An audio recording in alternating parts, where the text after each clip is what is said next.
Салам алейкум. Алейкум ассалам. Сиз шайлоого аттандыңыз. Кайсы партия менен аттандыңыз? Ыйман Нуру партиясы менен.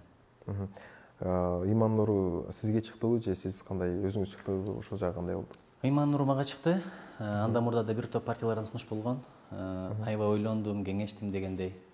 Анан ушул партияга топтолдук. Эмне себептен дегенде бир топ эми биринчиден Ыйман деген ат оңой ат эмес, ошого атка зат жарашат деп коет. Экинчиден мунун жүгү дагы бар, жоопкерчилик дагы бар.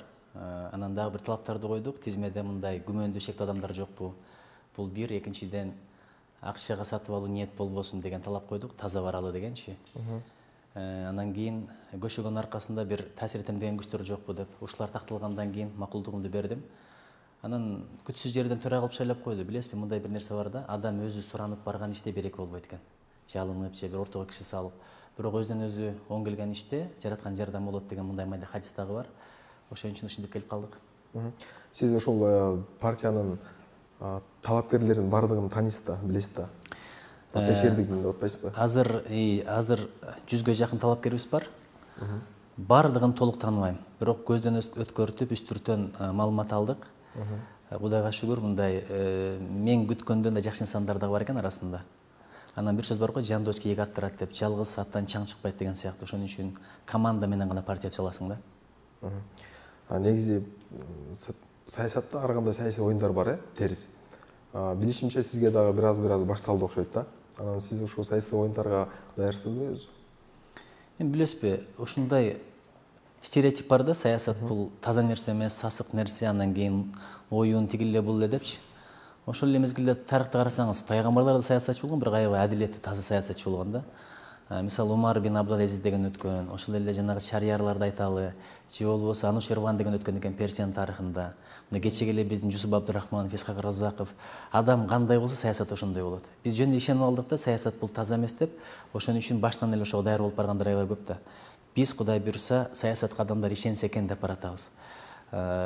Ажекебиз айткан экен го, мен кандай саясат таза болорун көрсөтөйүн депчи. Эми ал киши өтүп кетти. Ал балки бизге мурастыр, керездир.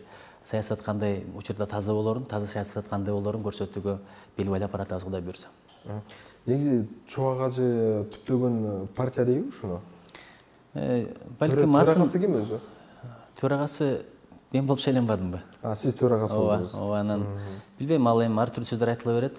Билесизби, саясатта ушундай сөздөр, өзүнчө бир механизм бар да, ушак таркатуу деген. Ошон үчүн тактабай туруп айтуу кыйын, балким атын койгонго таасир болушу мүмкүн. Анан түптөгөн деген туура эмес, анткени биз конституция боюнча билесиз, мындай бир өзүнүн жол жоболору бар да. Сизди баягы көптөгөн мамлекеттерде жашап келгенсиз.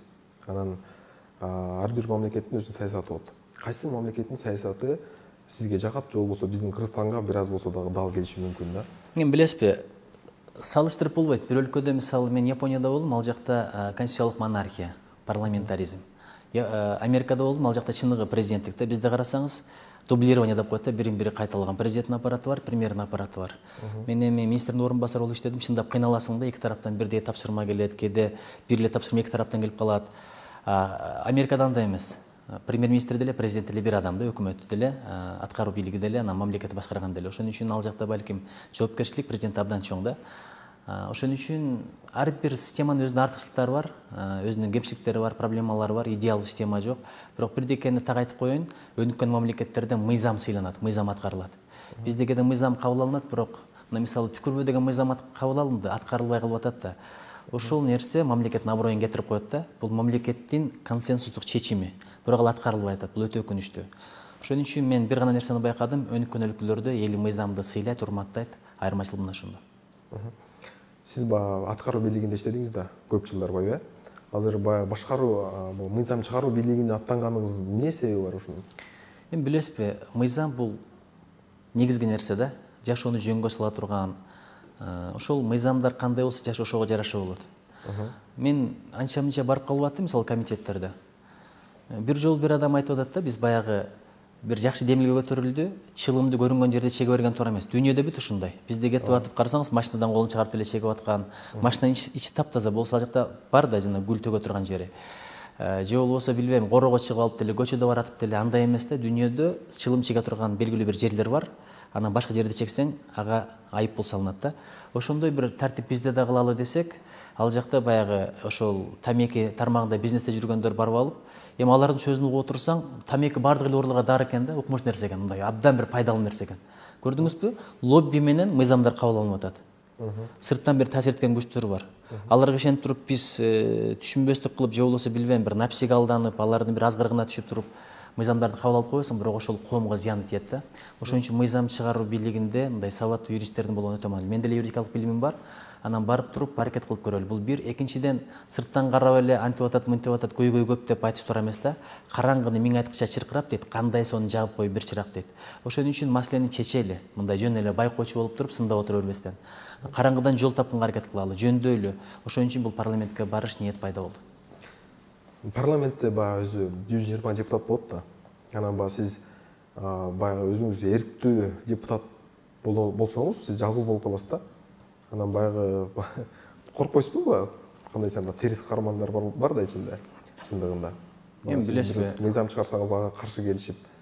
Билесизби, адам бир жараткандан коркуш керек. Анткени ким жараткандан корксо, андан башка баардыгы коркот дейт да. Ким жараткандан коркпосо, башканын баардыгы коркунучтуу көрүнө берет дейт. Өтүп бараткан мышыктан да коркосуң, кылчайган бирөөдөн да коркосуң, анын атын угуп андан коркосуң, мунун атын угуп мындан коркосуң дегендейчи. Ошон үчүн бир гана жараткандан корком. Бирок ошол эле мезгилде кээде чындык, адилеттик тарапта жалгыз калсаң дагы ошондон коркпош керек. Жолборс жолунан кайтпайт деген сөз бар го. Кээде жолборс деле жалгыз калат. Ошон үчүн жашоодо бир өзгөчө бир маанилүү нерсе бар да. Элита деген бул бийликке же байлыкка жеткен киши эмес. Элита деген принцип менен жашаган адам. Принцип менен, жагдай менен эмес. Жагдай өзгөрүп турат, бирок принцип кала берет да. Мисалы, Россияда ар намыс деген принцип болгон. Ким ар намысты буза турган болсо өмүрү менен жооп берген, дуэлге чыгышка туура келген. Ошол сыяктуу принциптерибиз Кудайга шүгүр бар, ошону сакташка колдон келген аракеттерди кылабыз. Бул мен үчүн өтө маанилүү. Көчө сизди бир интервьюңузду көрүп отуруп, курманчылык тууралуу сүйлөп турсуз да. Биздин Курманжан атка өзүнүн баласын курманчылык кылган деген сыяктуу Касым Тыныстаган акай, ушул сыяктуу биздин батырларыбызчы. Сиз курманчылык кылганга даярсызбы? Эмне, кандай курманчылыкка даярсыз да? Эгерде бир олуттуу бир көйгөй болуп калса, ошону чечишти. Билесизби, саясатка баруунун өзү курманчылык. Мисалы, үй бүлөңө мурдагыдай убакыт болбой калат, ата энеңе мурдагыдай убакыт болбой калат. Мен азыр чыгармаларымды жазып аттым эле, аларды жазганга мүмкүнчүлүгүм болбой калды. Убакыт деген ушундай да. Анан партиянын лидери болгондон кийин ошончо жүк, ошончо адамдын аманаты сенин мойнуңда да. Анан менден сурап атышпайбы, калгандары кандай адамдар деп. Айланайын, ата баласына кепилдик бере албаган заман азыр. Бирок биз колдон келгенди кылабыз, бирибизге бир жакшылыкка чакырып, жамандыктан кайтарып аракетин кылабыз да. Ыйман деген ат жөнөкөй ат эмес, ошого а дегенде сөз болот дейт, андан кийин өз болот дейт. Атка зат таасир этет дейт, же болбосо ат сыпатка таасир этет дейт да. Ошон үчүн бул багытта көптөгөн иштерди кылалы деген оюбуз бар. Анан эгерде мындай бир жашоодо тобокелчиликке даяр болбосоң, анда саясатка кирбей эле кой да. Вот кадр маселеси деген бар го бизде. Өзүңүздөр билесиз да. Сиз деле мисалы үчүн министрдин орун басары болуп барганда ГКС деп коет го, госкадровая служба. Ошол жактан конкурстан өтүп кирдиңизби? Жок, министрдин орун басары бул саясий кызмат. Саясий кызмат ал жерден өтүү зарыл эмес да, бул саясий чечим менен тандалат. Ошон үчүн ким мага ишеним көрсөтүп дайындагандарга чоң рахмат, колдон келген аракетимди кылдым. Бирок ал жерде билесизби, мүмкүнчүлүк менен каалооң төп келбей турган жерде. Анткени маданият тармагына каражат аябай аз бөлүнөт. Кыргызстанда билесиз, 1064 китепкана бар, клубтар болсо 700-800ге жетип барат. Алардын ал акыбалдарын көрүп атабыз. Анан оңдош керек, түздөш керек деген маселе келгенде каражат маселеси аябай кыйын да. Анан эми 100дөн 1 чечип берсең деле чоң маселе да. Анткени бюджетте негизинен жанагындай защищенный деп коет, айлык акыларды жапканга гана акча бөлүнөт. Өнүгүүгө акча жок. Ошого спонсор издеген күндөрүбүз болду. Жанагындай бир адамдан бир китеп сыяктуу долбоорлор жаш балдар көтөрүп чыккан, ошого партнер болуп, бир топ иштерди мындай коомдук темилге менен бүтүргөнгө аракет кылдык.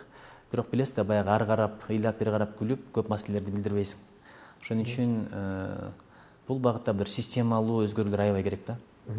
Вот маданият деп калдык. Бир суроо бергим келип турат да сизге. Маданияттагы биздин адамдарыбыз бар го, ырчылар, акындар, ошол элечи. Азыр той жок болуп, ушул пандемиясында көптөгөн адамдар жумушсуз калды да. Анан баары эле тойго каршы чыгып келет эмеспи ушул убакка чейинчи? Даже жада калса биздин айрым депутаттарыбыз бир мыйзам чыгарабыз деп атпады эле тойду жоюу тууралуучу. Сиз кандай карайсыз азыр? чындыгында той менен жанын баккан адамдар өтө көп экен. Азыр уже бул таксыздалды да. Сиздин оюңуз ушул тууралуу. Эми биринчиден маданият өкүлдөрү дегенде жалаң эле ырчы чоорчуларды түшүнөрүз туура эмес да. Мисалы сахнада ырдап атып, анан кийин сахнанын аркасына барганда кандай адам кеп мына ушунда. Маданият деген биринчи кезекте жүрүм турум, ички адеп акылак, бир ички тазалык да, жан дүйнөнүн тазалыгы, сонун кулк мүнөз деген эле нерсе да. Анан бул жерде жакшынакай ырдап, маданияттын өкүлүмүн деп, анан сахнанын аркасына өткөндө же күнүмдүк жашоодо сөгүнүп атса, түкүрүп атса, каяктагы маданият. Экинчиден маданият дегенде биринчи орунга бар, менин оюмча, китепканаларды коюш керек. Эмне себептен дегенде адам китепке кызыкпаса, китепте сөз байлыгы бар, акыл казынасы бар. Анан китепкана толгондон кийин театрлар дагы толот, музейлер дагы толот, анан башка мекемелер дагы толот да. Ошон үчүн мен алар жөн гана мындай шоу бизнестин өкүлдөрү деп ушуну туурараак болмок да. Экинчиден жанагындай бир мамлекеттик ишканалар, иш-чаралар болот эмеспи? 31 августка карата же болбосо Ноорузда. Ошондо деле азыркы маданияттын өкүлүбүз деп жүргөн шоу бизнестин өкүлдөрүн алып келиш кыйын да. Ошол күнү бир аянтты ырдап кой десең, айрымдары ал күнү тоюм бар эле деп чыгат. Элестетип көрүң, мамлекеттин талабы, мамлекеттин кызыкчылыгы турган мезгилде анын өздөрү эмгексерген деген наамдал болгон. Ошого мен катуу туруш керек деп ойлойм да, кимде ким мамлекеттин кызматында болбосо, эмгексерген деген же болбосо эл артист деген наамды албай эле коюш керек. Эгер кийинде ушундай бир иштерге барбай турган болсо, кайра ал чечимди бир жокко чыгарып кое тургандай система керек да. Анан той боюнча билесизби, азыр дүйнө, Америка мисалы Марска барып, спутникке коонду. Дүйнө каякта, биз каяктабыз. Дагы деле бизде бай той топур деген маселе болуп атат да. Той топур деген ушундай нерсе, бул топтомойлуу болуп калыптыр да. Мен мунун тоюна бардым, коштум, эми мен да бирдеке уюштура коюшум керек депчи. Балдар үйлөнүп, жайланып, анан неберелери чоң элек болсо, экөө биригип баш кошконубуздун 30 жылдыгы дегендерди уюштуруп атат. Мурда бир эле той болот эле, билесизби? Жанагы үйлөнүү той. Азыр эми кыз узаты өзүнчө. Бир адамдын 2-3 тоюна барып эле анан чыгашы болуп атабыз да. Анан убакыт деген чыгаша бар да. Бирөө Владивостоктон келет, бирөө Нью-Йорктон келет, бирөө Москвадан келет. Биз көңүлдү сыйлаган элбиз. Тапканыбызды мындай. Ошон үчүн бул өмүр тойго кетире турган өмүр эмес да. Бул өмүр илимге кетире турган, иманга кетире турган, адеп акылыкка кетире турган, талим тарбияга, өсүп өнүүгө кетире турган өмүр. Ошон үчүн тойлордун кыскарышына мен аябай макулмун. Туура, бирок сиз баягы той берген адамдын жагынан карап атасыз да. Ошол жакта кызмат кылган адамдар бар да. Мисалы үчүн ошончо жылкылар союлат. Бул жылкылар демек айылга таасирин тийгизет. Ошончо жер жемиштер, биздин студенттерибиз официант болуп иштейт. Ошол эле маданиятчылар, ырчыларыбыз биздин, охранник, поварлар. Бир дегенди билесизби? Жараткан ырыскынын бир эшигин жапса, 1000 эшигин ачат. Ошол жерде официант болгон балдар балким айтишник болуп иштешет. Бизде толтура мындай өнүктүрө турган жагдайларчы. Бул бир. Экинчиден, той болсо эле кыргыздын малы өтпөй калат деген туура эмес. Азыр карасаңыз, мына Курбан айтка карата койдун баасы аябай көтөрүлдү. Эмнеге билесизби? Анткени Казакстан, Өзбекстан сатып кетип атат. Биз керек болсо эт өндүрөлү, экспорттойлу. Мал жанды элбиз деп айтабыз, бирок кээ бир инвесторлор келет экен да, мындай бизнесмендерчи, макул, мен чоң бир контракт кылайын, күнүгө мынча миллион доллар котороюн. Бирок 1 жыл бою тынбай күнүгө бир 100 тонна эт жөнөтүп алсаңар десе анталбайт экенбиз да. Көрдүңүзбү? Ошон үчүн ойлонуп турган маселе аябай көп. Мындай чоң мегапландарды кылыш керек да бул заманда. Анан кандай оюң болсо жашооң ошого жараша эле болот да. Анан той болбой калса канча адамдар жумуштан айрылып калат деген туура эмес. Кандай талап болсо ошого жараша ишканалар. Азыр мына Кудайга шүгүр, Кыргызстанда электромобиль чыгара турган завод курулду. Бул башка кеп. Ошол эле адам ошол заводко кеткен акчага бир 10 ресторан куруп койсо болмок, бирок анда азыркы тренд өзгөрмөгөн эмес да. Чындыгында завод деп калыңыз, эмнеге заводдор жок жерде курулбайт? Эми билесизби, заводду жөн эле кура бербейсиң да, эсептеш керек. Андан чыгарган продукцияны каяка сатасың? Кеп мына ошондо. Азыр айтышат го, Союздун учурунда заводдор сактап калыш керек эле деп. Советтер Союзунун учурунда 8% продукцияны экспортко чыгарганга ылайыктуу болгон сапат. Калган 92% эми ичте айласыздан өзүбүз сатып алып, анан ата мекенди көндүрүштү коргойбуз деген идеология менен Советтер Союзу ошентип жашаган да. Анан Союз ыдырагандан кийин биринчиден бир тетиги Өзбекстандан чыкчу, бир тетиги Кыргызстандан чыкчу, дагы бирөө Украинадан, анан ошентип Союздук республикаларды баягы бирине бирин чырмаштырып койгон да. Бир жагы ошол жагы болду, экинчиден чыккан продукцияны эч ким сатып албаса, мындай жөн эле мусор топтогондо эмне пайда? Ошон үчүн Кыргызстанда ойлонуш керек да. Биз эми деңизге чектелген өлкө эмеспиз. Деңиз болсо баягы продукцияны ташып чыгарыш аябай оңой. Биз баягы тоолор бар, анан кийин кургак жайдабыз. Ошого карабастан биз рынок бар жаныбызда. Кытай деген чоң рынок бар. Өзбекстан деген чоң рынок бар. Казакстан деген, алар аркылуу мына азыр жакында мынау Пакистан, Афганистан тарапка иши кылып ушуларды ойлонушубуз керек да. Темир жол, инфраструктура куруп туруп, анан кийин ушундай өндүрүш кылсак, биздин негизги багыттарыбыздын бири мына ушунда. Өндүрүш болгон жерде жумуш орундары болот. Ошондо биздин мигранттар кетмек эмес, келмек. Билесиз да, бут менен кошо кут келет деп коет. Ошон үчүн менин тилегим ушул: Кыргызстан келечекте адам кеткен эмес, адамдар жумуш издеп келген өлкөгө айланса экен. Ошондо баягы экспорт деген керек болот да. Экспортко уже бир өндүрүш керек болот. Өндүрүш бул уже завод, фабрика болуп атпайбы баягы элечи. Кайра айланып ошого келип атат да биздикичи. Сизге мындай суроо. Сиз баягы аттанганда ар бир партиянын өзүнүн программасы болот да. Эми сиз партиянын төрагасысыз, бирок жеке өзүңүздүн программаңыз барбы? Албетте, эми программа дегенде идеологиялык багыт бар, экономикалык багыт бар. Бытие определяет сознание деп убагында Маркс деле айткан да. Бул экөө бири-бирине, же болбосо базис жана настройка депчи. Экөө бири-бирине шайкеш келмей сайын өнүгүү болбойт. Биз баягы бир адамдан бир китеп деп жаш балдар жүрүп атпайбы? Аларга колдоо көрсөткөнүбүз эмнеден? Ушу китеп окулса, элибиз китепке өлкө болсо деп, анан адеп державасы деп чыктык, Ушул сыяктуу агартуу идеологиясын дагы улантабыз да, балким мамлекеттик деңгээлде, мыйзамдык деңгээлде. Энелер мектеби деген жакшынакай бир долбоору бар, Капыр Мадаминов деген Лелекти агайдын. Анткени эне баланын билимине аралашпасачы, баланын билими өнүкпөйт. Канча бала кызыкса деле, мугалим айтса деле, энеси үйүнө келгенде торпок кайтар, сен эмне Эйнштейн болот белең деп койсо, бала ошо менен шагасынып калат да. Ошого окшогон долбоорлорду мындай мега долбоор кылып туруп алып чыгыш керек мамлекеттик деңгээлде, мыйзамдык деңгээлде. Анан дүйнөдө 20 мыкты окуу жай бар, Гарвард сыяктуу, Массачусетс технология институту бар, же болбосо ушул эле Оксфорд, Кембридж. Ошого окшогон окуучуларга өткөн балдарыбызга мамлекет бир кийин үстөгү жок туруп акча бериш керек да, кийин кайтарып бересиңер депчи. Байкуштар өтөт, бирок акчасы жок, бара албай калып атат. Биз кадрларды даярдап алып атсак, бул биздин утушубуз болот, анткени кадрлар баарын чечет деп айтат эмеспи. Анан экономика багытында биздин идеология ушул адилеттүү экономика.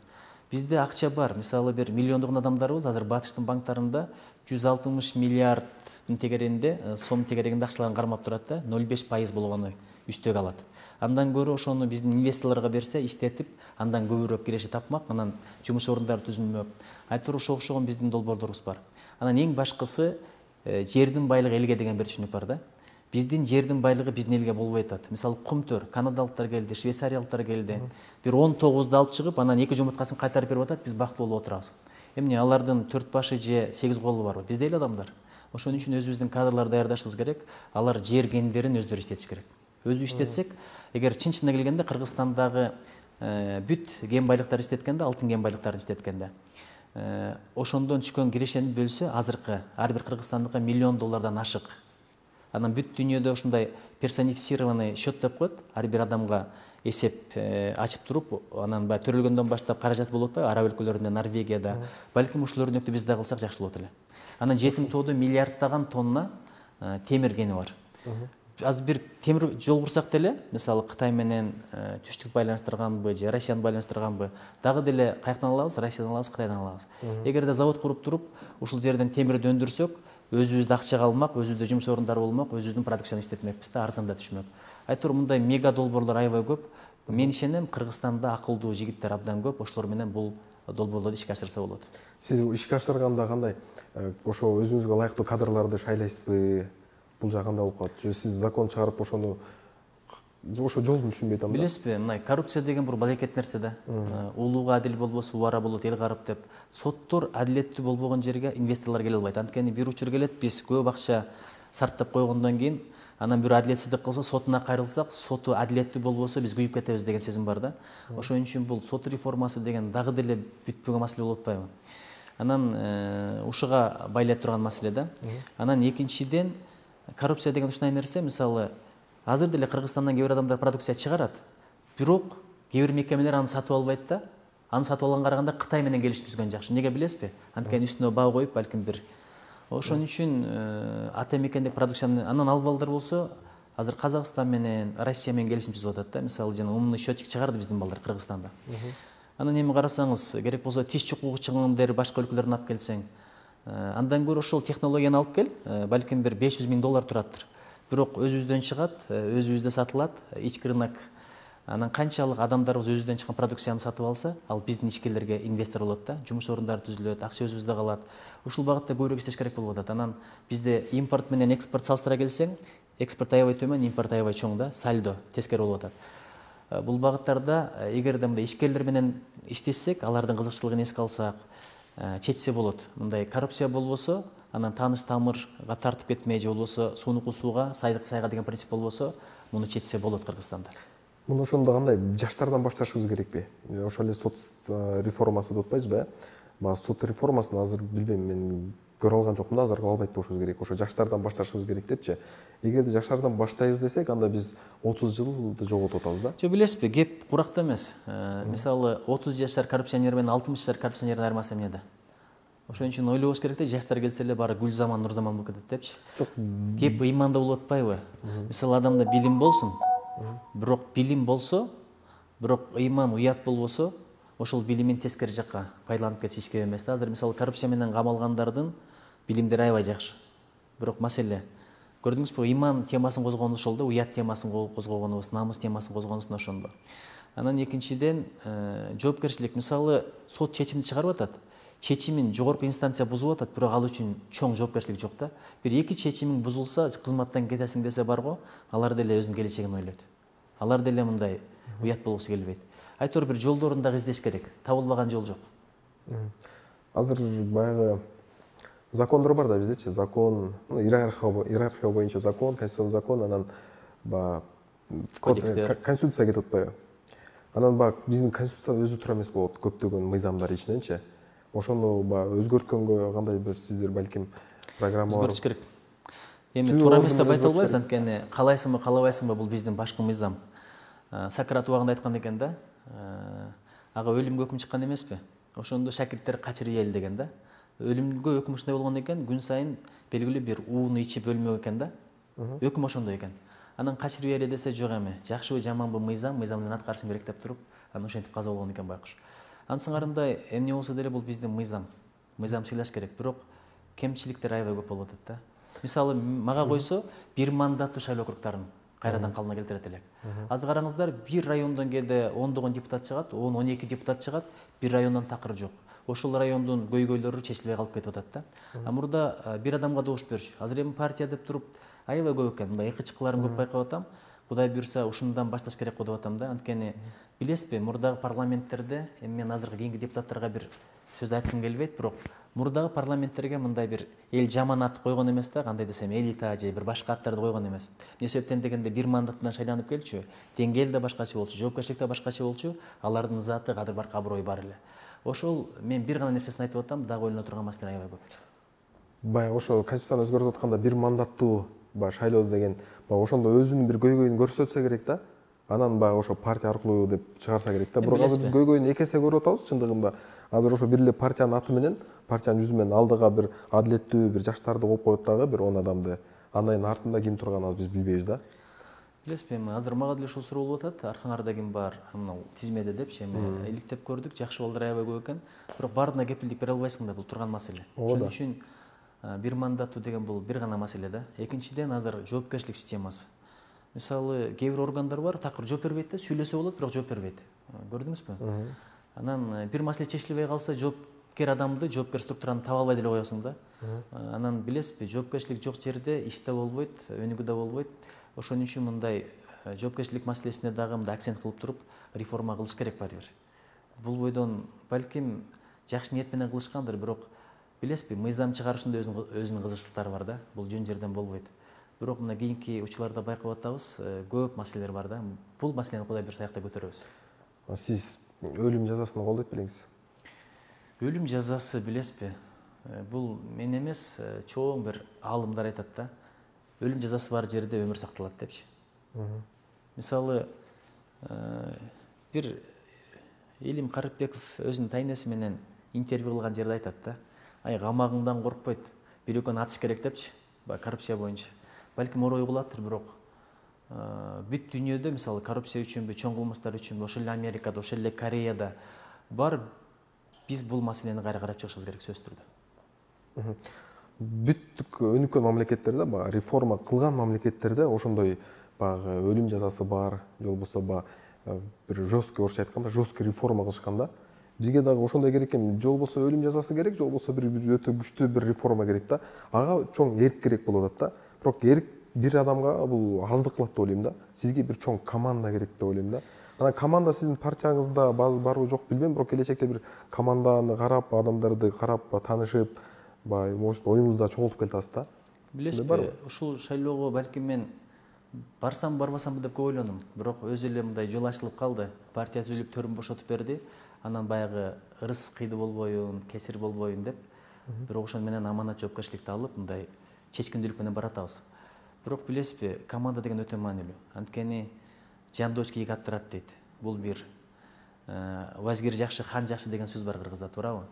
Ошон үчүн команда Кудай буйрса өсүп баратат. Азыр жакшы балдардан командабыз бар. Бирок алар азыр жашта. Ким бир айткандай, азыр үйлөнө электер да бар арасындачы. Бирок алардагы негизги сыпатты айтып берейинби? Мисалы, колуңуздагы бар акчаңызды кармап турчу деп туруп, бир жылдан келсеңиз кайтарып бере турган балдар да. Эң башкысы ыйманы бар, уяты бар. Ошол балдар Кудай калса Кыргызстанда оңойт. Мен дайыма айтам да, мисалы, айтат го 100 жылда бирден келген адамдар деп. Жусуп Абдырахманов 100 жылда бир келе турган адам. Же болбосо Баял Исакеев, Касым Тыныстанов. Алардын көз өткөнү 100 жыл болуп калды. Иштегене 100 жыл болуп калды. 100 жылда ушундай бир команда келди, баягы бир адамдан бир китепти уюштурган, китеп таймсты уюштурган, интеллектуалдык оюндар менен элди ойготкон адамдар бар го. Ошол балдар бир жакшы команда. Кудай буйрса, ал учурда келет. Бирок убакыт деген өтө берет экен да. Өмүр канчага иштейт билбейсиң. Командам даяр болгончокто деп жүрө берген туура эмес да. Ошон үчүн азыркы Кудай кошкон командадагы балким жакшы команда болот. Буга биз колдон келген аракеттин баардыгын кылабыз. Азыр Кудай буйруп сиз өтүп кетсеңиз, сиз оппозиция болосузбу? Же оппозицияда эмессизби?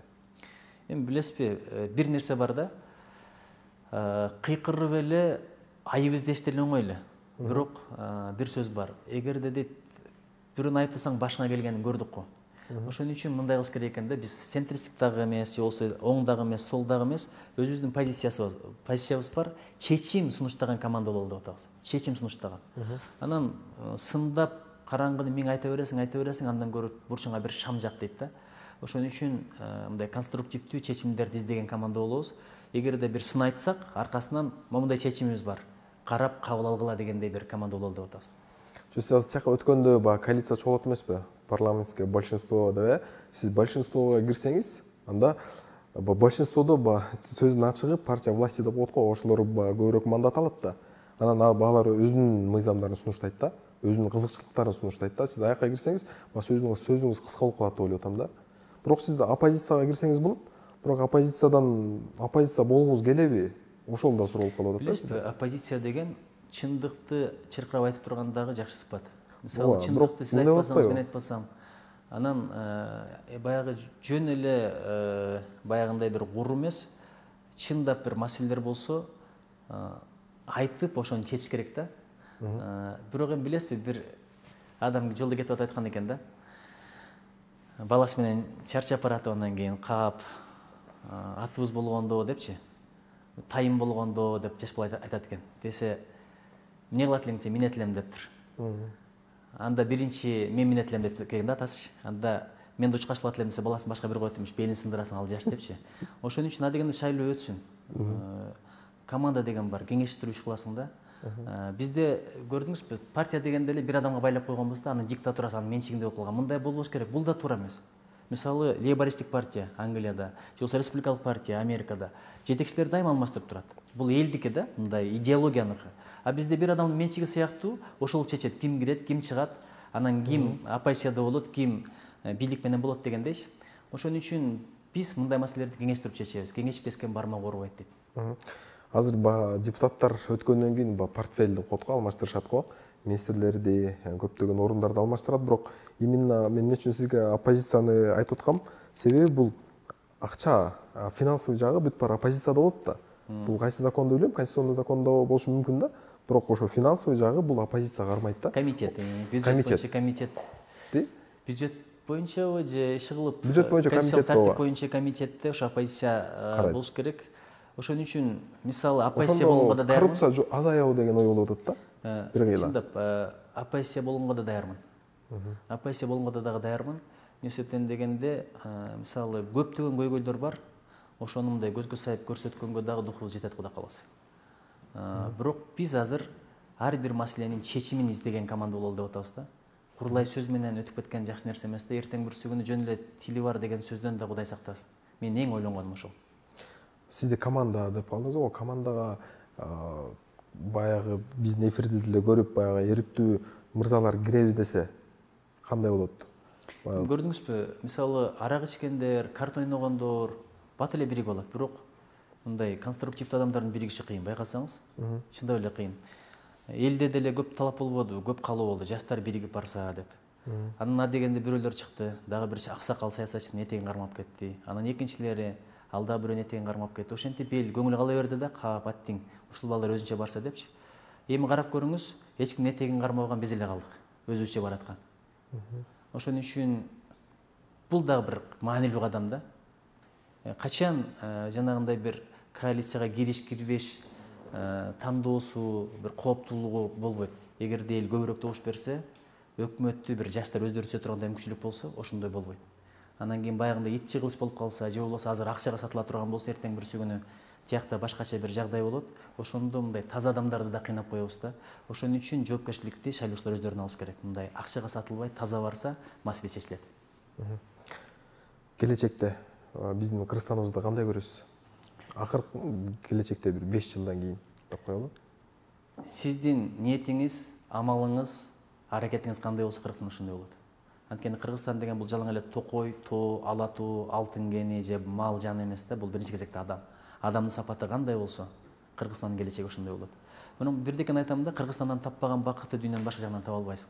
Азыр кээ бир адамдар бар, Кыргызстан болбой калды, тигил эле бул эле, мен кетем. Кетсең кете бер, бирок Кыргызстанга тил тийгизбей кет. Кудай кааласа, биздегидей мындай бактылуу өлкө жок да. Анткени жаратылышыбызды караңыз, кен байлыктарыбызды караңыз. Элибиздин салттары деле жакшы, маданиятыбыз бар, сөз байлыгыбыз, Манас эпосу деген бизде эле бар да мисалы. Анан кийин мындай туугандардын бири-бирине болгон мамилеси, кыйын күндөр көрдүк го, барар жерибиз бир гана мекенибиз экен. Ооба. Мисалы, башка өлкөлөргө жакпай калсаң батпайсың да. А өзүңдүн элиң болсо, өзүңдүн жериң болсо, эмне болсо да кайра сени батыр болот. Маселе мына ушунда.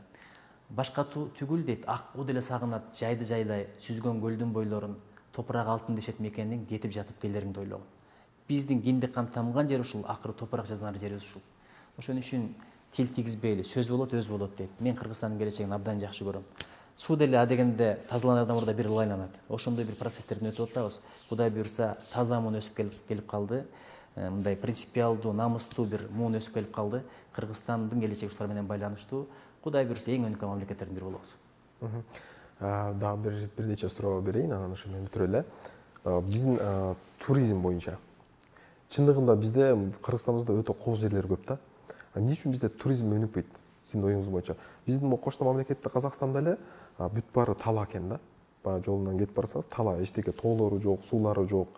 Анан баягы алар деле ошо Казакстан эле бизге келип, бизден эс алса, ошо Казакстанды эле камсыз кылсак, бизге көп эле киреше кирет деп ойлойм да. Туризм, Кудай Таала бизге туризмге аябай сонун табигат берип койгон.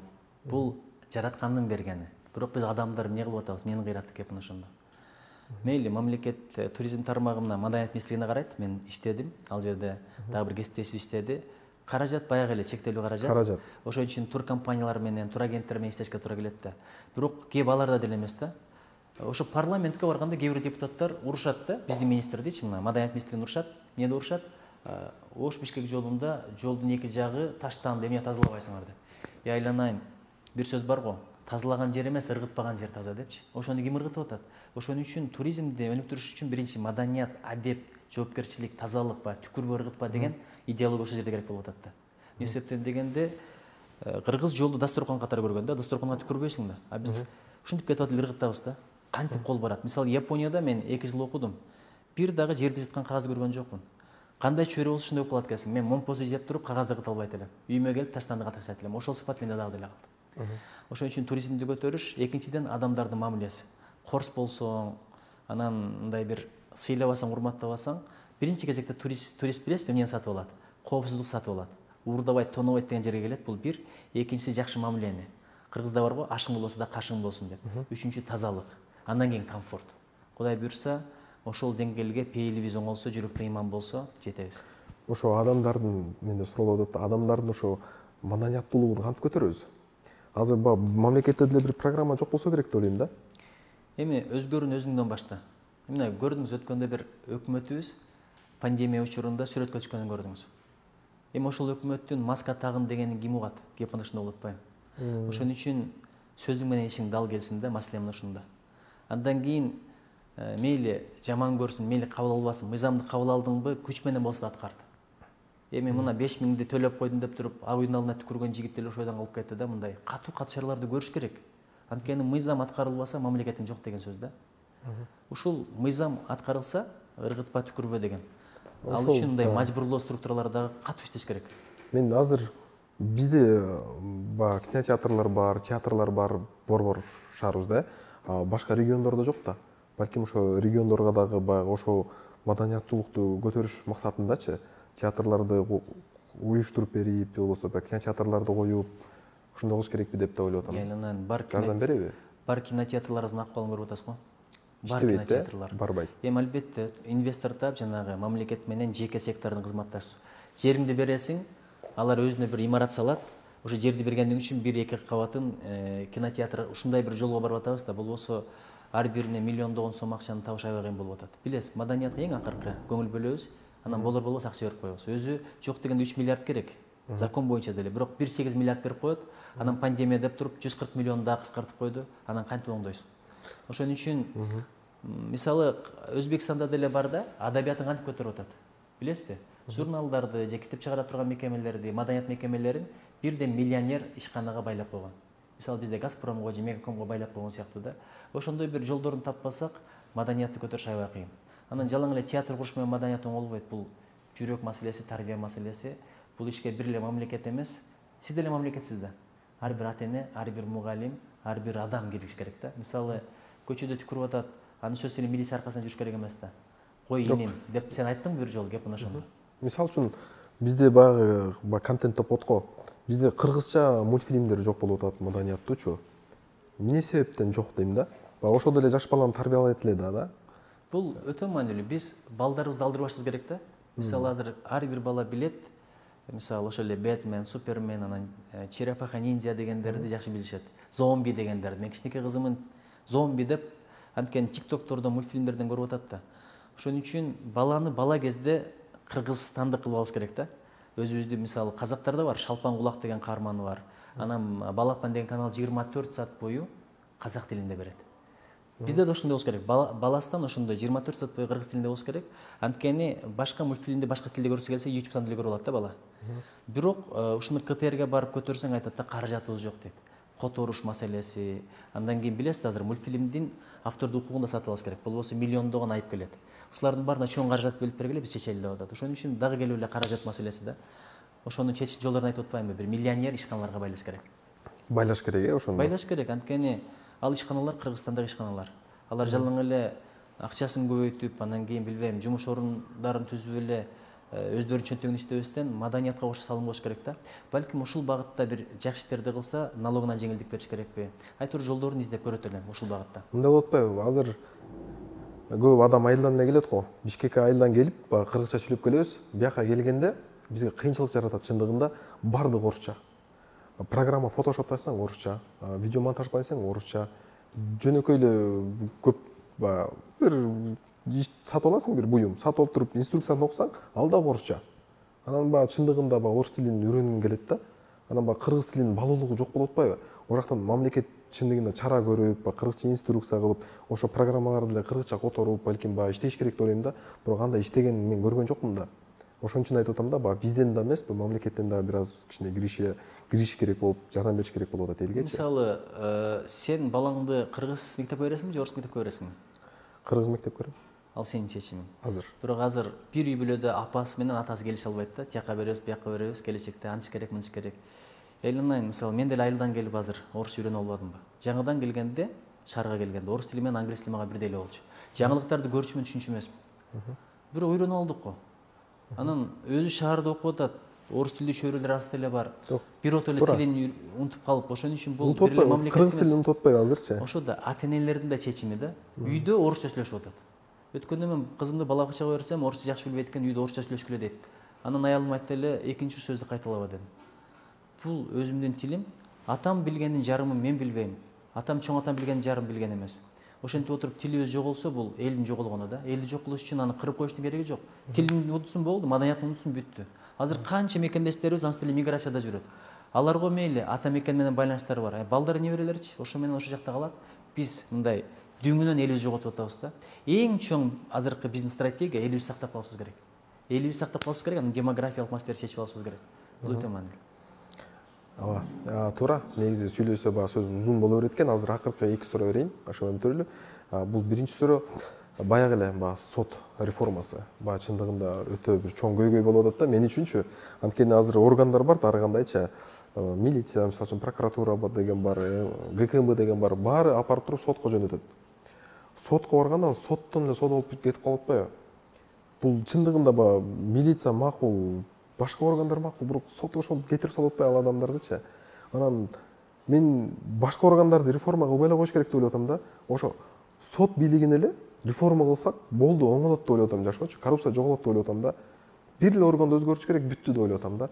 Балким ошо үч бийлик бар деп атпайбы? Башкаруу, анан закон чыгарган, анан сот бийлиги.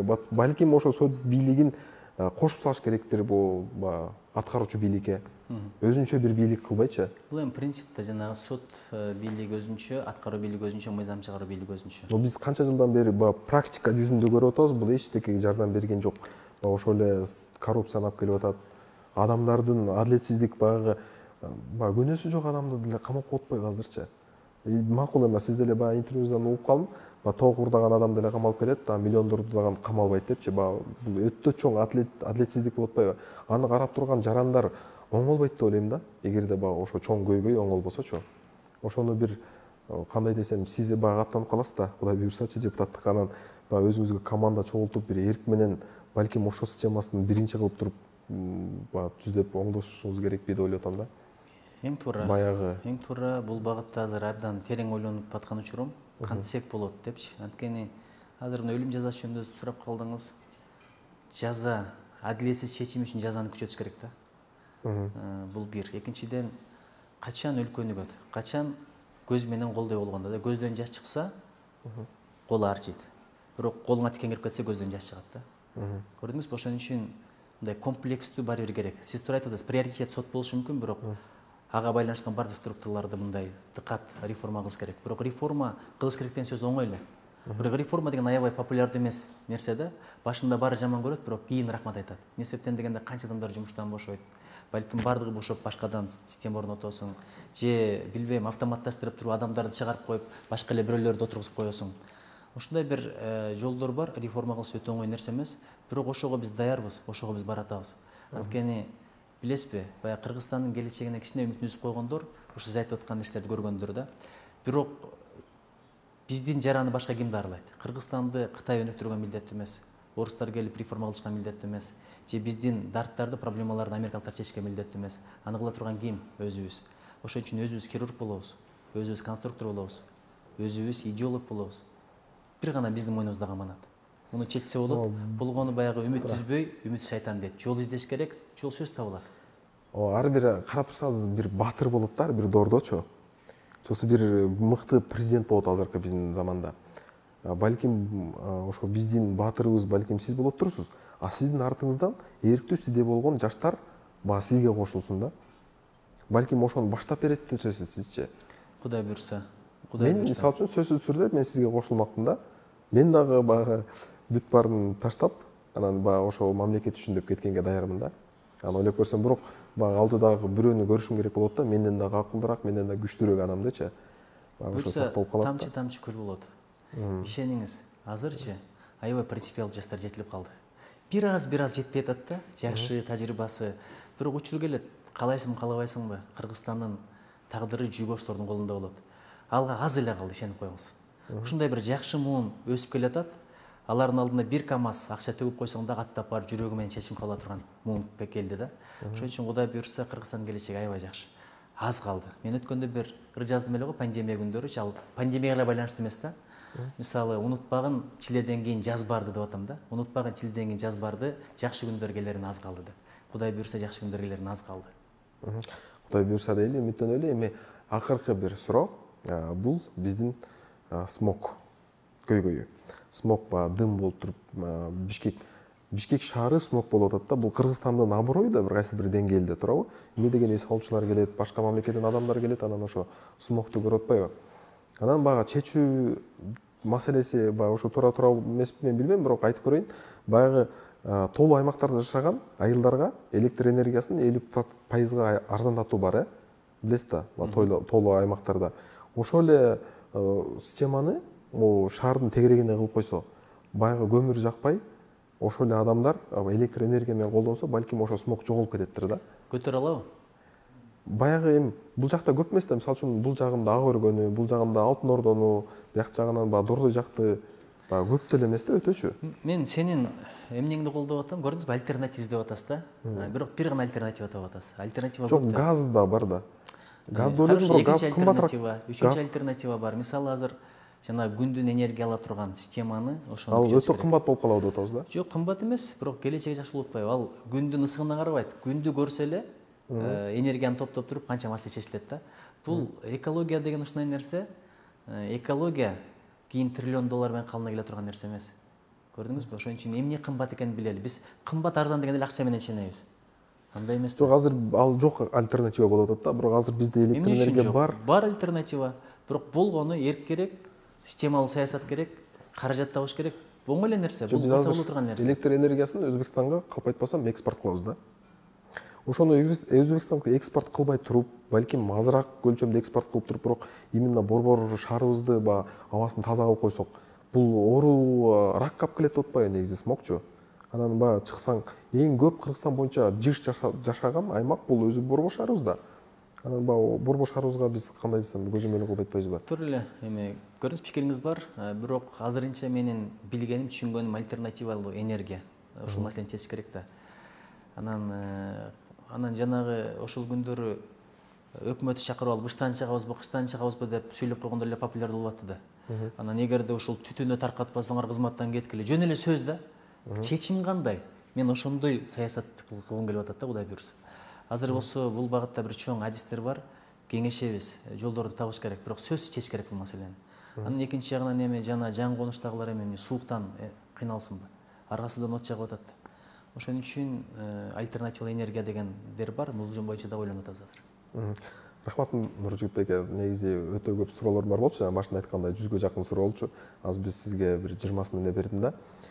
Азыр мындай кылалы, сиз эркин микрофон, өзүңүздүн электоратыңызга, шайлоочуларыңыздарга бир аз болсо дагы бир эки ооз сөз айтып койсоңуздар. Эми билесизби, баягы өзү добуш сураганда эле туура эмес да адам. Добуш сураганда эле туура эмес. Анткени мен кыйынмын, мен болом деген өзү деле туура эмес негизи. Анан кылбаган нерсени кылып берем деген да туура эмес. Анан кылбаган нерсени мен кылдым деп айтыш да туура эмес да. Ошон үчүн бизге бир бата сурагым келет да, анткени бул ушундай бир чоң жол, аманат, жоопкерчилик бул дүйнөдө да акыретте дагы бар да. Ошондо кийин шайлоочулардын алдында жүзүм жарык болсо бул бир, экинчиден акыретке барганда жараткан алдында жүзүм жарык болсо, ошого тилек кылалы. А биз болсо ишенич тактаганга аракет кылабыз. Бул ишенич деген мандат, анан кийин көкүрөктөгү значок, анан кийин статус эмес. Ишенич деген эң чоң жүк экенин мен билип атам да. Ушунча адам батасын берип атса, ушунча адам ишенип атса, анан эртең бүрсү бир жаргарап калбасам экен депчи. Эң чоң тилегим ушул элдин арасында жүрсөм экен. Кайсы учур болбосун, мындай адамдар менен чайханада отуруп, кучакташып, учурашып, сырдашып, баарлашып жүргөнгө эмне жетсин. Азыр канча мурдагы президенттерибиз бар, эң чоң тилеги ошол болсо экен, элимди бир көрсөм депчи. Ошон үчүн Кудай ушуну ажыратпасын. Кудайым элибизге оомат берсин, дөөлөт берсин. Анан кийин жүрөктөр таза болсун. Анткени жүрөк кандай болсо амал ошондой болот, амал кандай болсо адам ошондой болот, адам кандай болсо заман ошондой болот, заман кандай болсо аалам ошондой болот. Нуржигит байке, анда сизге ийгилик каалайбыз. Кудай буйрса сиз өтсөңүз Кыргызстандын бир кандай бир канча бир пайыздагы бир көйгөйлөрүн оңдойт болушуңуз керек деп мен толук ишенем да. Анан эмне деп айтам, сизге шайлайбыз. Бардыгыбыз командабыз менен, үй бүлөбүз менен сизге да бир жолу ийгилик каалайм. Рахмат, оомат тилейм, чоң рахмат сизге. Чоң рахмат.